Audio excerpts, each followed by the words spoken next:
Hey, it's W5HRO. Well, I finally got back to this courier modification for 10 meters. And right now, as you can see, I've got the receive tuned at 2900. What I'm using is, I need to get I don't have an SMA to UHF adapter or BNC to BNC adapter, one or the other. So I can't drive this thing right into it right now. But see where I've got it? This thing will actually do AM modulation too, and you can adjust the bandwidth.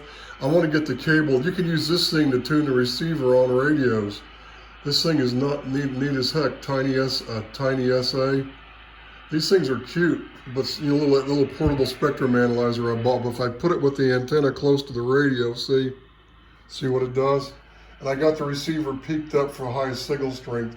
Now I gotta align the IF, I haven't done that yet. I ordered a 100 megahertz scope, and I'm gonna go through and check all the oscillators, make sure they're peaked for maximum and all that stuff. My scope is only a 20 megahertz scope, so I found a cheap, one of those new little modern ones. I think it's one of those Chinese made ones. It was cheap, but the thing's got all the bells and whistles on it. And it's even got a built-in generator so I can sweep audio circuits and everything. So I've got this thing, it's receiving on 2900 right now. Let me turn this guy off real quick. I think I can just kill the power switch to shut it off. There we go. So let me get my jumper wire here and let me get in here and do this real quick.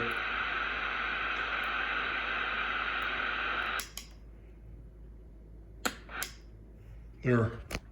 Look at the frequency counter. Look at it. It's working. Funny thing is, I get more power out of this thing than I was getting out on the CB band.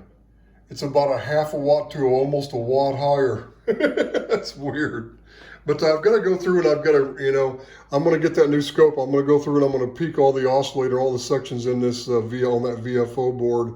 I noticed one thing. I banged on it a few times, knocked it around, and the frequency jumped up a couple times, up like about 500 hertz. That main oscillator coil in there, I was adjusting last time for the main oscillator. When you turn this knob around, the slug in there is loose. So I'm gonna pull that slug out. I'll probably stick in like a little small rubber band all the way down in there, and then let the threads dig into that so it's tight. That's kind of the little fix you can do on these. You can also use wax, put some wax on the threads, and so it doesn't bounce around or anything. But that slug is bouncing around, which is why I did. So I got to take the thing apart and realign it. And when I get the new scope, and I'm gonna fix that slug so it's not loose. But this thing's working. I haven't hooked up the mic yet. I'm sure the audio works, but I'm going to modify the audio. That's the other reason why I wanted to get the scope, because I can sweep. That scope's got a tracking. It's got a generator output I can input to the mic, and I can look at the output while I'm peaking everything. It's going to be good. Also, when I'm modifying the audio circuit, I think what I can do is I found these Bourne 500K pots. I'm going to use one of these on the bottom side of the radio. When I modify the audio for this thing, let me get the schematic. And I think I told you last time what I was gonna do. I'm gonna bypass all this other stuff here, the clipper and this circuit. I think I can figure out a way to put that 500K pot to ground on and just connect the wiper to this, and I can adjust it. I'm gonna add the relay in this, like I said, like the old ECIs did, so when I transmit, it's gonna disconnect the receiver circuit, because right now it's gonna divide off into all that stuff. That's one of the reasons why these old things had to have an amplified mic. So I can bypass all that, where I think I might be able to eliminate the amplified mic completely. And I think I went over that in my last video, didn't I?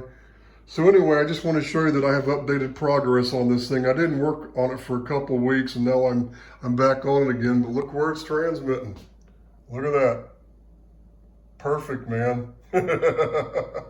10 meter AM phone on the modified Courier 23CB, the old tube rig.